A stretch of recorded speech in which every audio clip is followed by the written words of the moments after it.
And welcome back to the channel. Hopefully you're doing very, very well today and that your FPL weekend has been a good one. We are here ready to go through our Game Week 7 review and our Game Week 8 preview. Let's get straight into looking at the team from the weekend that we had. So far, there's still two games to be played. As you can see down here, we've got Fulham and we've got Chelsea, and then we've got Luton and Burnley still to play. But as things stand, it's not the worst so far. We've got 53 points with another fixture still to play in Cabore, so we could get those points up. We also have 8 points coming off the bench, so we're actually sitting on 61 points, and then with Cabore still to play. So you might be saying, what's going on, Paulie? You locked your team in and then you've made some changes. I made two changes right at the deadline, and those changes ended up being Darwin Núñez coming in for Julian Alvarez, which was a bit of an L this week with Darwin not even playing, but I'll speak about that in a second. And then we've also brought in Maddie Cash for Destiny Udoji. So for this week, those moves kind of cancelled each other out because Maddie Cash is going to come on with that assist. And it's a bit unfortunate now that Aston Villa didn't keep a clean sheet in that game, because if he got an extra 4 points on top of it, then the bonuses would have looked good. But you can see on screen, so Botman unfortunately doesn't play for us, but that's fine because we get Maddie Cash, and we know that Botman long term is going to be fine. Areola with a clean sheet. Cabore looked promising, although he didn't get a return. Kieran Trippier was massive for us, though. He was absolutely fantastic. Gordon gets the assist but gets a suspension, and we'll talk about what that means for us a bit later. But then the rest of our midfield, what a time to hit the wildcard button. Bowen, Salah, Diaby, Son. That last minute goal from Douglas Luiz cost us an extra couple bonus points, one on Cash and one on Diaby. Although Diaby's flagged, it sounds like he's going to be more than fine to play this week. And then Heung-min Son again pops up with a goal, playing centrally. I think he's someone that you need in your teams moving forward. Then we've got Erling Haaland. Very disappointing that Man City weren't able to get the job done against Wolves for that perspective, but then also that Alvarez was the only one to get the return. But it is what it is. It doesn't matter. And then obviously the bench, Archer comes on for a 2-pointer and Cash comes in for 6. So I'm pretty happy with where we're at. If we have a quick look at the live rank, we're sitting at just outside or within that top million, in that million at the moment, 83,000 away from getting under a million. We're not far. We're only 2 points off.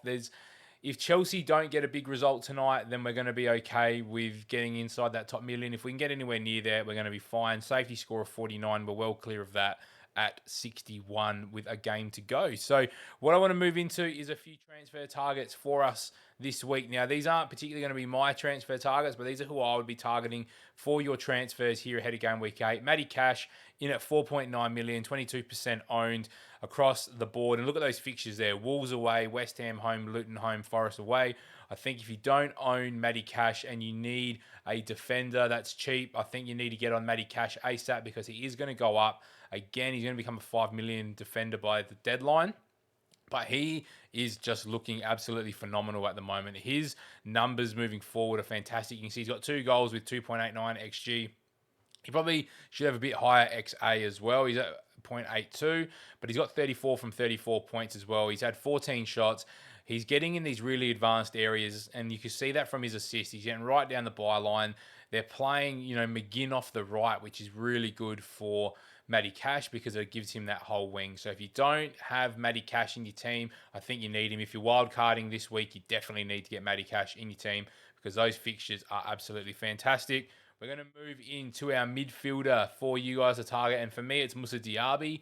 Again, I know everyone's going to say, Paulie, he's flagged. He's got that yellow Dorito on his name, but he will be fine. He walked off the pitch. He walked around the pitch. He clapped the fans. It was just precautionary. They were absolutely smacking Brighton. Unai Emery sounded positive in the post-game, saying that it's all good for Musa Diabi. Playing as that second striker with Ollie Watkins, he's just going to be too good not to have in your teams. He's just getting in the right areas. He's probably a very pass-first player, and that's what we can see here. His XG is actually higher than his XA, but from what I've seen of Diaby he's really trying to bring others into the game, and maybe the XA is a little bit low because people haven't been taking the chances as well. He's got 4 assists, though, so he's definitely, in some great form at the moment. And again, Wolves, West Ham, Luton, Forest are 4 fixtures that you'd want to be targeting. I just realised I've got game week 8, 9, 9, and 10. So bear with me with that. It should be obviously 10 and 11. So sorry, that's my fault. But, big chances created for. He's had 18 shots. He ticks all the boxes. So Musa Diaby, definitely someone that you would want to be bringing in this week. And our last transfer target for you guys. It's the Aston Villa absolute triple up. I mean, Ollie Watkins, there could be a few players here in this position that you'd want to target, but Ollie Watkins, again, it's targeting fixtures. If you don't have the money to get to Ollie Watkins, I'd be looking at someone like Darwin Núñez. I know he didn't start against Tottenham, but again, with Gakpo getting injured and Jota getting a red card, I think Núñez is a fantastic option over the next month or so. But Ollie Watkins, you can see 4 goals, 3 of them coming at the weekend, but 6 assists is what's big for Ollie Watkins. He's winning penalties. He's bringing players into the game. He's doing what he needs to do. I know a lot of people sold him ahead of game week 6 and 7, but he's definitely someone to consider bringing into your teams. He's had 22 shots already this season, converting 4 of them. I think he's only going to get better as time goes on. So very, very excited to see what Ollie Watkins can do. What I want to go through with you guys here is our team moving forward. So this is ahead of game week 8. So we've had to obviously put Gordon there on the bench because he's got the suspension. For me, it's probably the one game that I wanted Gordon to miss anyway. He goes West Ham, and then he gets Palace, Wolves, Arsenal, Bournemouth, Chelsea, Man United.